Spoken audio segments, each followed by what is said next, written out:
Hello दोस्तों, मैं हूं अमित और आप देख रहे हैं रेल न्यूज। दोस्तों, आज की पहली खबर ट्रेन में वेटिंग टिकट को लेकर है। अभी तक अगर कोई पैसेंजर वेटिंग टिकट लेता था और अगर ट्रेन डिपार्चर के 3 घंटे पहले चार्ट प्रिपेयर हो जाता था तो वेटिंग टिकट ऑटोमेटिक कैंसिल हो जाती थी, या फिर अगर काउंटर टिकट है तो वो कंफर्म नहीं हो सकता, क्योंकि टीटी जो है ट्रेन के उनको किसी भी स्टेटस का पता नहीं चलता था कि ये चार्ट प्रिपेयर होने के बाद कौन से पैसेंजर टिकट को कैंसिल करवा रहे हैं, उनका स्टेटस उनको नहीं मिलता था। लेकिन अब इंडियन रेलवे सभी ट्रेन के जो टीटी हैं उनको एक टैबलेट देने जा रही है और इसमें ट्रेन के जो चार्ट प्रिपेयर होने के बाद अगर कोई पैसेंजर टिकट जैसे ही कैंसिल करवाएगा तो उसकी लाइव स्टेटस उनके लैपटॉप में चली जाएगी कि ये आदमी जो है यहाँ से टिकट कैंसिल करवा रहा है, और वेटिंग टिकट वाले का ऑटोमेटिक जो है वो क्लियर हो जाएगा, उन्हें कंफर्म सीट मिल जाएगी। तो इस तरह से यात्रियों के लिए एक बहुत अच्छी खुशखबरी है जो कि इंडियन रेलवे शुरू करने जा रही है।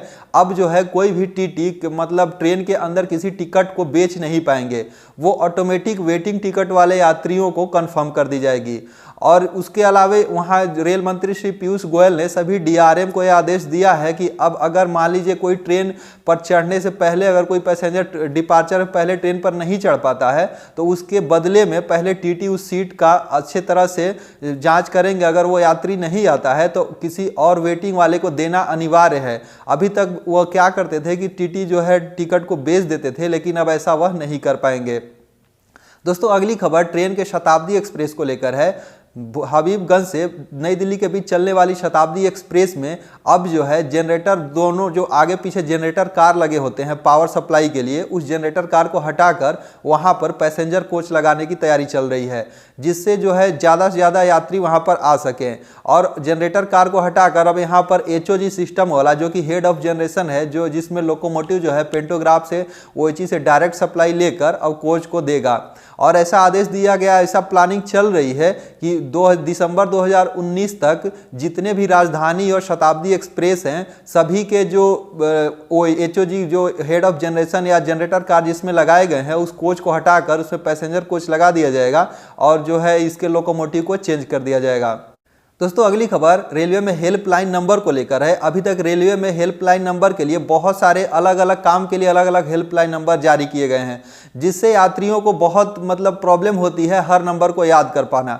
तो रेलवे ने ऐसा डिसीजन लिया है कि अब सारे काम के लिए एक ही हेल्पलाइन नंबर होगा और उसमें से कंप्यूटराइज सिस्टम से आप ऑप्शन को चूज करके जिस डिपार्टमेंट में चाहे वैसा बात कर सकते हैं। तो रेलवे के द्वारा ऐसी तैयारी चल रही है, जल्द ही यह सुविधा लागू की जाएगी, जिसका एक यूनिक नंबर होगा, उसके थ्रू कोई भी पैसेंजर अपनी शिकायत को दर्ज कर सकते हैं। दोस्तों, अगली खबर दिल्ली जम्मू दुरंतो एक्सप्रेस में लूटपाट को लेकर है।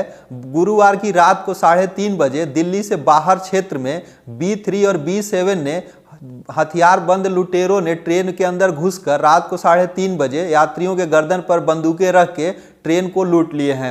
यात्रियों के द्वारा यह बताया गया कि यहाँ जब टीटी की शिनाख्त है, टीटी कहाँ पे है, या ट्रेन में जो भी आरपीएफ वगैरह थे फोर्स के लोग, ऐसे वहाँ पर कोई भी लोग नहीं मिले।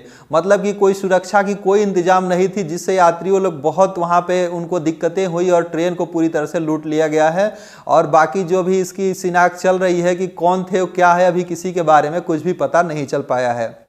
दोस्तों, अगली खबर ट्रेन के रियल टाइम लोकेशन को लेकर है। इंडियन रेलवे इसरो की मदद से हर लोकोमोटिव में गगन नाम का एक जीपीएस सिस्टम इंस्टॉल कर रही है, जिससे क्या होगा कि ट्रेन की रियल लोकेशन की स्थिति पता चलेगी। अभी तक रियल लोकेशन की स्थिति बताने के लिए रेलवे को मैनुअली जो है डालना पड़ता था और इसका जो सारा रिकॉर्ड कंट्रोलर के पास मैनुअली इंटर करना पड़ता था, जिससे ट्रेन की स्थिति का पता चलता था। लेकिन अब ट्रेन की स्थिति जो है जीपीएस के थ्रू पता चलेगी, जिसमें लोकोमोटिव के अंदर गगन नाम का एक जीपीएस लगाया गया है जो कि सैटेलाइट से कनेक्ट रहेंगे, जिससे ट्रेन की रियल स्थिति और उसका स्पीड और सारी चीज़ों का इंफॉर्मेशन रेलवे को पता चलेगा और इससे ट्रेनों में जितनी भी सहूलियत है वो बढ़ेगी और यात्रियों को भी इसका जो है रियल टाइम स्थिति जो है एक्यूरेट उससे पता चलते रहेंगे। दोस्तों, आज के रेल न्यूज़ में बस इतना ही। मिलते हैं कल और अच्छे न्यूज़ के साथ। Thank you for watching friends.